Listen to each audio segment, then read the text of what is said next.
ಇದೊಂದು ದಿನಕ್ಕಾಗಿ, ಇದೊಂದು ಕ್ಷಣಕ್ಕಾಗಿ ಶತಕೋಟಿ ಭಾರತೀಯರು ಕಾದು ಕೂತಿದ್ರು.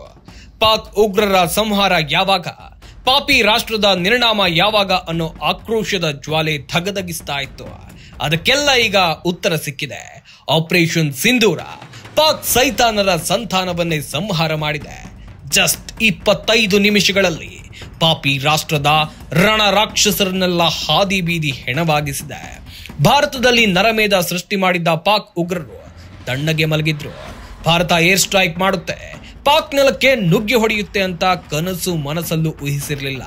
ಪಾಕಿಸ್ತಾನದ 9 ಕಡೆಗಳಲ್ಲಿ ಉಗ್ರರ ಸಂತಾನ ಗಾಢ ನಿದ್ದೆಗೆ ಜಾರಿದ್ದನ್ನ ಭಾರತ ಪತ್ತೆ ಮಾಡಿತ್ತು. ಏಕಾಏಕಿ ರಫೇಲ್ ಜೆಟ್ಗಳನ್ನ ಶತ್ರು ದೇಶದ ಒಳಗೆ ನುಗ್ಗಿಸಿತ್ತು. ಜಸ್ಟ್ 25 ನಿಮಿಷಗಳಲ್ಲಿ ಪರಮ ಪಾಪಿಗಳ ಬುಡವನ್ನೇ ಭಾರತೀಯ ವಾಯುಸೇನೆ ಅಲುಗಾಡಿಸಿದೆ. ಪಾಕಿಸ್ತಾನಕ್ಕೆ ನುಗ್ಗಿ 70 ಉಗ್ರರ ಹೆಣ ಉರುಳಿಸಿ ಬಂದಿದ್ದಾರೆ ಭಾರತೀಯ ವೀರರು. ಪಾಕ್ ಉಗ್ರರ ಸಂಹಾರ ಮಾಡಿ ಬಂದ ಬಗ್ಗೆ ಭಾರತೀಯ ನಾರಿ ಶಕ್ತಿಯ ಪಾತ್ರವೂ ಇತ್ತು. ಮಹಿಳೆಯರ ಎದುರು ಗಂಡಸರನ್ನ ಗುಂಡಿಟ್ಟು ಕೊಂದಿದ್ದ ಉಗ್ರರಿಗೆ ಭಾರತೀಯ ನಾರಿಯರ ಕೈಯಲ್ಲಿ ಉತ್ತರವನ್ನ ಕೊಡಿಸಿತು ಭಾರತ. ವಿಂಗ್ ಕಮಾಂಡರ್ ಒಮಿಕಾ ಸಿಂಗ್ ಹಾಗೂ ಲೆಫ್ಟಿನೆಂಟ್ ಕರ್ನಲ್ ಸೋಫಿಯಾ ಖುರೇಶಿ. ಇದೀಗ ಎಲ್ಲೆಡೆ ಪ್ರಶ್ನೆ ಬಂದಿರೋದು, ಇವರು ಮುಸ್ಲಿಂ ಸಮುದಾಯದವರಾದ್ರು ಭಾರತ ಸೇನೆಯಲ್ಲಿ ಮಿಂಚು ಹರಿಸ್ತಾ ಇರುವಂತ ಲೆಫ್ಟಿನೆಂಟ್ ಕರ್ನಲ್ ಸೋಫಿಯಾ ಖುರೇಶಿ ಯಾರು ಅಂತ. ಆಪರೇಷನ್ ಸಿಂಧೂರ ಕಾರ್ಯಾಚರಣೆಯ ಬೆನ್ನಲ್ಲೇ ದೇಶಾದ್ಯಂತ ಸುದ್ದಿಯಾದವರಲ್ಲಿ ಕರ್ನಲ್ ಸೋಫಿಯಾ ಖುರೇಶಿ ಈ ಆಪರೇಷನ್ ಹೇಗಾಯ್ತು ಅಂತ ಇಂಚಿಂಚು ಮಾಹಿತಿಯನ್ನ ಹೇಳಿದ್ರು. ಈ ವಿವರಣೆ ನೀಡಿದ ಸೋಫಿಯಾ ಖುರೇಶಿ ಕರ್ನಾಟಕದ ಸೊಸೆ ಎನ್ನುವುದು ಈಗ ಕನ್ನಡಿಗರಿಗೆ ಮತ್ತೊಂದು ಹೆಮ್ಮೆಯ ವಿಚಾರ. ಈ ಸೋಫಿಯಾ ಖುರೇಶಿ ಬೆಳಗಾವಿಯ ಸೊಸೆ. ಖುರೇಶಿಯವರ ಪತಿ ಬೆಳಗಾವಿ ಜಿಲ್ಲೆಯ ಗೋಕಾಕ್ ತಾಲೂಕಿನ ಕೊಣ್ಣೂರು ಗ್ರಾಮದವರು. ಕರ್ನಲ್ ಸೋಫಿಯಾ ಖುರೇಶಿ ಮತ್ತು ತಾಜುದ್ದೀನ್ ಬಾಗೇವಾಡಿ ಅವರಿಬ್ರು 2015ರಲ್ಲಿ ಪ್ರೀತಿಸಿ ಮದುವೆಯಾಗಿದ್ರು. ಕರ್ನಲ್ ಸೋಫಿಯಾ ಖುರೇಶಿ ಅವರು ಮೂಲತಃ ಗುಜರಾತ್ ರಾಜ್ಯದ ಬರೋಡಾದವರು.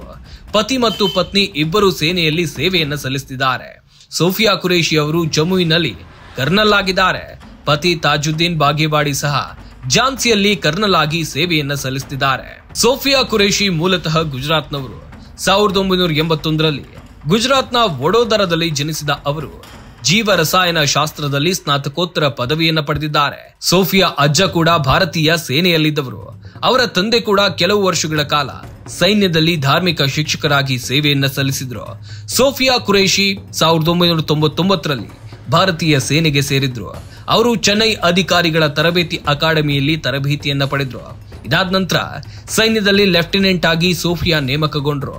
ಸೋಫಿಯಾ 2006ರಲ್ಲಿ ಕಾಂಗೋದಲ್ಲಿ ವಿಶ್ವ ಶಾಂತಿ ಪಾಲನಾ ಕಾರ್ಯಾಚರಣೆಯಲ್ಲಿ ಮಿಲಿಟರಿ ವೀಕ್ಷಕರಾಗಿ ಸೇವೆಯನ್ನು ಸಲ್ಲಿಸಿದ್ದಾರೆ. ಅವರು 2010ರಿಂದ ಮತ್ತೆ ಶಾಂತಿ ಪಾಲನಾ ಕಾರ್ಯಾಚರಣೆಯಲ್ಲಿ ತೊಡಗಿಸಿಕೊಂಡಿದ್ದಾರೆ. ಇಷ್ಟೇ ಅಲ್ಲ, ಸೋಫಿಯಾ ಖುರೇಶಿ ಪಂಜಾಬ್ ಗಡಿಯಲ್ಲಿ ಆಪರೇಷನ್ ಪರಾಕ್ರಮ್ ಸಮಯದಲ್ಲಿ ಸಲ್ಲಿಸಿದ್ದ ಸೇವೆಗಾಗಿ general officer commanding in chief ಅವರಿಂದ ಪ್ರಶಂಸನಾ ಪತ್ರವನ್ನ ಸಹ. ಈಶಾನ್ಯ ಭಾರತದಲ್ಲಿ ಪ್ರವಾಹ ಪರಿಹಾರ ಕಾರ್ಯಾಚರಣೆಗಳ ಸಮಯದಲ್ಲಿ ಅವರು ಮಾಡಿದ ಅತ್ಯುತ್ತಮ ಕೆಲಸಕ್ಕಾಗಿ ಸಿಗ್ನಲ್ ಆಫೀಸರ್ ಇನ್ ಚೀಫ್ ಅವರಿಂದ ಪ್ರಶಂಸನಾ ಪತ್ರವನ್ನ ಪಡೆದಿದ್ದಾರೆ. ಲೆಫ್ಟಿನೆಂಟ್ ಕರ್ನಲ್ ಸೋಫಿಯಾ ಖುರೇಶಿ 2016ರಲ್ಲಿ ಬಹುರಾಷ್ಟ್ರೀಯ ಮಿಲಿಟರಿ ಕವಾಯತಿನಲ್ಲಿ ಭಾರತೀಯ ತುಕಡಿಯನ್ನ ಮುನ್ನಡೆಸಿ ಗಮನವನ್ನ ಸೆಳೆದಿದ್ರು. ನಂತರ ಅವರು ಭಾರತೀಯ ಸೇನೆಯ ಮೊದಲ ಮಹಿಳಾ ಅಧಿಕಾರಿಯಾಗಿದ್ರು. ಬಹುರಾಷ್ಟ್ರೀಯ ಮಿಲಿಟರಿ ಕವಾಯತನ್ನ ಎಕ್ಸರ್ಸೈಸ್ ಫೋರ್ಸ್ 18 ಅಂತ ಹೆಸರಿಸಲಾಗಿತ್ತು. ಇದು ಆ ಸಮಯದಲ್ಲಿ ಭಾರತ ಆಯೋಜನೆ ಮಾಡಿದ್ದ ಅತಿ ದೊಡ್ಡ ವಿದೇಶಿ ಮಿಲಿಟರಿ ಕವಾಯತ್ತಾಗಿತ್ತು. ಆ ಕವಾಯತ್ನಲ್ಲಿ ಭಾಗವಹಿಸಿದ್ದ 18 ತಂಡಗಳಲ್ಲಿ ಲೆಫ್ಟಿನೆಂಟ್ ಕರ್ನಲ್ ಸೋಫಿಯಾ ಖುರೇಶಿ ಏಕೈಕ ಮಹಿಳಾ ಅಧಿಕಾರಿಯಾಗಿದ್ರು. ಭಾರತೀಯ ತಂಡದಲ್ಲಿ ಒಟ್ಟು 40 ಸದಸ್ಯರಿದ್ರು. ಇಷ್ಟೆಲ್ಲ ಸಾಧನೆ ಮಾಡಿದ ಸೋಫಿಯಾ ಈಗ ಉಗ್ರ ನೆಲೆಗಳನ್ನ ಛಿದ್ರ ಮಾಡಿ ಭಾರತದ ಮನೆ ಮಾತಾಗಿದ್ದಾರೆ. ಇವರ ಸಾಧನೆ ಬಗ್ಗೆ ಬೆಳಗಾವಿಯ ಮನೆಯಲ್ಲಿ ಸಂಭ್ರಮ ವ್ಯಕ್ತವಾಗಿದೆ. ಕುಟುಂಬಸ್ಥರು ಹೆಮ್ಮೆ ಪಡ್ತಿದ್ದಾರೆ.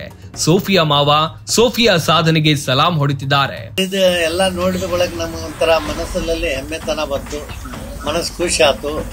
ನಮ್ಮ ಸೊಸೆ ನನ್ನ ಮಗ ಅಲ್ಲೇ ಕರ್ನಲ್ ಆಗಿ ಮಿಲಿಟರಿಯಲ್ಲಿ ಸರ್ವಿಸ್ ಮಾಡ್ತಿದ್ದಾರೆ. ನಮ್ಮ ಊರದ ನಮ್ಮ ಕರ್ನಾಟಕದ ಗೌರವ ಬಂತು. ನಾವು ನಮ್ಮ ಮಕ್ಕಳಿಗೆ ಆದರೂ ಬಡ್ಡಿಯಿಂದ ಅದೇ ಹೇಳ್ಕೊತ ಬಂದು ದೇಶ ಸಲುವಾಗಿ ಸ್ವಂತವಾಗಿ ದುಡಿರಿ ಮತ್ತು ಒಂದು ಹೆಸರು ಗಳಿಸ್ರಿ ಅಂತ ಹೇಳಿದ್ದು. ಆ ಥರ ನನ್ನ ಮಕ್ಕಳ ಹೆಸರು ಗಳಿಸ್ಯಾರ್ರಿ. ಇವತ್ತೆಲ್ಲರೂ ನನಗೆ ಗೌರವ ಮಾಡಿ ನೋಡಿ ನಮಗೆ ಕೋಟ್ಯಾಂತರ ರೂಪಾಯಿ ಗಳಿಸಿದಂಗೆ ಒಂದು ಹೆಮ್ಮೆ ಆಯ್ತು. ಇವರು ಒಂದೇ ಜಾಗದಾಗ ಸರ್ವಿಸ್ ಮಾಡ್ತಿದ್ದಾರ್ರಿ. 2015ರಾಗ ಇವರು ಮದುವೆ ಮಾಡಿ ಗುಜರಾತ್ ಬಡೋದರ ಪ್ರಾಪರ್ ಅವರ ಅವ್ರ ಅಲ್ಲೇ ಸರ್ವಿಸ್ ಮಾಡ್ತಾ ಅವ್ರಿಗೆ ಪಸಂದ್ ಬಂದರು, ಅವ್ರಿಗೆ ಬಂದು ನಮಗೆಲ್ಲ ಹೇಳಿದ ಬಳಿಕ ಇಲ್ಲಿಂದ ಒಂದು 10-20 ಮಂದಿನ ಕರ್ಕೊಂಡು ಹೋಗಿ ಅವ್ರ ಮದುವೆ ಅಲ್ಲೇ ಗುಜರಾತ್ನಾಗ ಬಡಬಡ ಅದು ಮಾಡಿ ಈಗ ಇಬ್ಬರು ಕರ್ನಲ್ ಆಗಿ ಸರ್ವಿಸ್ ಮಾಡ್ತಿದ್ದಾರೆ. ಪ್ರಮುಖವಾಗಿ ಪ್ರೆಸ್ ಮೀಟ್ ಮಾಡಿ ಹೇಳಿದ್ರು, ಇಡೀ ದೇಶಕ್ಕೆ ಅದ್ರ ಬಗ್ಗೆ ಸೊಸಿ ಕೂಡ ಮಾತಾಡಿಲ್ರಿ. ಮಗಾನ ಮಾತಾಡಿದ, ಮಗಾನ ಹೇಳಿದ. ಸೊಸಿ ಎಲ್ಲೂ ದಿಲ್ಯಾಗ ಎಲ್ಲೂ ಅದಾಳ್ರಿ, ಅವ್ರಿಗೆ ಫೋನ್ ಮೇಲೆ ಕಾಂಟ್ಯಾಕ್ಟ್ ಆಗಿಲ್ಲ. ಮಗಾನ ಅಷ್ಟೇ ಮಾತಾಡಿ ಹೇಳಿದ. ನಮಗೊಂಥರ ಬೆಳ್ತಂದಾಗ ನಿದ್ದೆ ಹತ್ಲಿಲ್ರಿ, ಒಂದು ದೊಡ್ಡ ಹಬ್ಬ ಆದಂಗೆ ಆತ್ರಿ. ಆಮೇಲೆ ನನ್ನ ದೋಸ್ತರ ಬಳಗ ಅದೆಲ್ಲರೂ ಬಂದು ಬೆಳಗಿಂದ ಬಂದು ನನಗೆಲ್ಲ ಗೌರವತನ ಮಾಡಾಕತ್ರು. ಹಿಂಗಾಗಿ ನಮ್ಮ ಮನಸ್ಸೊಂದು ಖುಷಿ ಆಯ್ತು. ಪಹಲ್ಗಾಮ್ ಘಟನೆ ಆಗಿದೆ ಸರ್, ಅದು ಪ್ರತಿಕಾರ ಭಾರತ ಸೇನೆ ಅಂತ ಆ ಘಟನೆ ಆಪರೇಷನ್ ಸಿಂಧೂರ್ ಬಂದು ನನ್ನ ಸೊಸಿ ಹೇಳ್ತಾರೆ ಈ ಪ್ರಪಂಚಕ್ಕಂತ ಎಷ್ಟು ಹೆಮ್ಮೆ ಅನಿಸ್ತದೆ. ಭಾಳ ಹೆಮ್ಮೆ ಅನಿಸ್ತದೆ. ಯಾಕಂದ್ರೆ ಅವ್ರು ಹೇಳಿತನ ಮಾಡಿ ಹಿಂದಿಂದ ಇದು ಮಾಡ್ತಿರು, ಆದ್ರೆ ನಮ್ಮ ಜವಾನ್ಗಳೆಲ್ಲ ಮುಂದಿಂದ ಎದಿ ನಿಂತು ಅವರೆಲ್ಲ ಮಾಡಿದ್ದಕ್ಕೆ ನಮ್ಗೆ ಭಾಳ ಸಂತೋಷ ಅನಿಸ್ತದೆ. ಸೊಸಿ ಜೊತೆ ಇವತ್ತು ನೀವು ಮಾತುಕತೆ ಇನ್ನೂ ಆಗಿಲ್ರಿ ಸರ್. ಹೌದ್ರಿ ಸರ್, ಬರ್ತಾರ್ರಿ ಸರ್, ಬರ್ತಾರ. ಹಾ, ರಂಜಾನ್ ಬರಾಕ್ ಆಗಿಲ್ರಿ, ಇನ್ನು ಬಕ್ರೀದ್ ಬರ್ತಾರ. ಬಂದಾಗ ಹೆಂಗಿತ್ತು ಸರ್, ಒಡನಾಟ ಹೆಂಗಿತ್ತು ಸರ್? ಭಾಳ ಅವ್ರು ಫ್ರೀ ಇರ್ತಾರ್ರಿ ಸರ್. ಇಲ್ಲಿ ನಮ್ಮ ಮುಸ್ಲಿಮ್ ಸ್ವಲ್ಪ ಇದು ಇರ್ತೈತಿ, ಅವರೆಲ್ಲ ಎಜುಕೇಶನ್ದವ್ರ ಪ್ಯಾಂಟ ಟಿ ಶರ್ಟ ಅವರೆಲ್ಲ ಫ್ರೀ ಆಗಿರ್ತಾರ್ರಿ. ಮತ್ತ ಏನು ಮಾಡ್ಬೇಕಾರ ಇಲ್ಲಿದ ಅವ್ರ ಊಟ ಭಾಳ ಹಿಡಿಸ್ತೈತ್ರಿ. ಯಾಕಂದ್ರೆ ಇಲ್ಲೆಲ್ಲ ಜವಾರಿ ರೊಟ್ಟಿ ಮತ್ತು ಜವಾರಿ ಕೋಳಿ ಅವ್ರಿಗೆ ಭಾಳ ಒಂಥರ ಮನಸ್ಕ ಕಬ್ಬ ಸ್ವಂತ ಹೋಗಿ ಕಬ್ಬನಾಗ ಕಬ್ಬ ತಗೊಂಡ್ ಬರ್ತಾರ್ರಿ ಇದ್ರಿಗೆ ಹೋಗಿ. ಅವ್ರಿಗೆ ಭಾಳ ಒಂದು ನಮ್ಮ ಭಾಳ ಅನುಕೂಲ. ನೀವು ಹೋಗಿದ್ರಿ ಸರ್? ಹಾ, ಹೋಗಿದ್ರಿ. ಅವಾಗ ನಿಮಗೆ ಅಲ್ಲಿ ನಿಮ್ಮೂರು ಚಲೋ ಐತಿ, ನಮ್ದು ಇಲ್ಲೆಲ್ಲ ಗೋಧಿದ ಮತ್ತೆಲ್ಲ ಅಲ್ಲಿ ಎಲ್ಲ ಫ್ರೂಟ್ ಗಿರೂಟ್ ಎಲ್ಲ ಇತರದಿರಲ್ಲ, ನಮ್ಗೆ ನ್ಯಾಚುರಲ್ ಇರ್ತೈತಿ. ಹಿಂಗಾಗಿ ಅವ್ರು ಅಲ್ಲೂ ಇದ್ದೀವ್ರಿ, ನಾವು 4 ತಿಂಗಳು ಅಲ್ಲೇ ಇದ್ವಿ. ನಿಮಗೂ ಆರೋಗ್ಯ ಸಂಬಂಧ ಇಲ್ಲ ಏನೋ ಸಲಹೆ ಕೊಟ್ಟಿದ್ರು? ಹೌದ್ರಿ ಸರ್, ನನಗೆ ಸ್ವಲ್ಪ ಸ್ಟಮಕ್ ನಾನು ಶುಗರ್ ಆಮೇಲೆ BP ಐತಿ, ಸ್ವಲ್ಪ ರನ್ನಿಂಗ್ ಮಾಡ್ತಾ ಬರ್ರಿ, ಹೊಡ್ಕೊತ ಹೋಗ್ತಾ ಬರ್ರಿ, ಹಂಗಾಗಿ ಹೇಳ್ತಾರೆ. ಏಜ್ ಆಗಿತ್ರಿ 74 ಏಜ, ಏನು ಓಡಾಕಾಗ್ತೈತ್ರಿ. ಇನ್ನು ಊಟದಾಗ ಅಷ್ಟು ಕಡಿಮೆ ಮಾಡ್ಕೊತ ನಡೆದಾರ. ಈಗ ಏನ್ ಹೇಳ್ತಾರೆ, ದೇಶಕ್ಕೆ ಏನ್ ಹೇಳ್ತಾರೆ? ಇಡೀ ಒಂದು ಧರ್ಮ ನೋಡಿ ಗುಂಡು ಹೊಡೆದಿದ್ರು ಆ ಭಯೋತ್ಪಾದಕರು.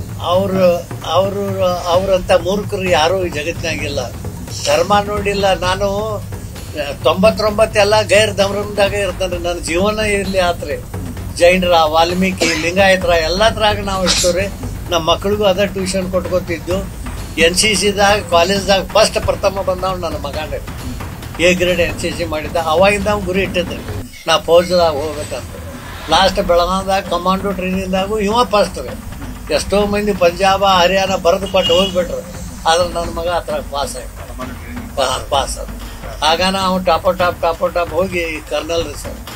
ಪಹಲ್ಗಾಮ್ನಲ್ಲಿ ರಕ್ತ ಪಿಪಾಸು ಉಗ್ರರು ಹಿಂದೂಗಳನ್ನ ಅವರ ಹೆಂಡತಿಯರ ಮುಂದೆ ಹೊಡೆದು ಹಾಕಿದ್ರು. ಈಗ ಭಾರತೀಯ ಸೇನೆ ಉಗ್ರ ಸಂಹಾರವನ್ನ ಮಹಿಳೆಯರ ಮೂಲಕವೇ ಮಾಡಿಸಿ ಆಪರೇಷನ್ ಸಿಂಧೂರಕ್ಕೆ ಸರಿಯಾದ ಅರ್ಥವನ್ನ ಕಲ್ಪಿಸಿದೆ. ಇಲ್ಲೇ ಇದ್ದು ಪಾಕಿಸ್ತಾನಕ್ಕೆ ಜೈ ಎನ್ನುವ ಕೆಲ ದೇಶದ್ರೋಹಿ ಮುಸ್ಲಿಮರು ಈ ಸೋಫಿಯಾ ಕುರೇಶಿ ಸಾಧನೆ ನೋಡಿ ಇನ್ನಾದ್ರೂ ಪಾಠ ಕಲಿಬೇಕು.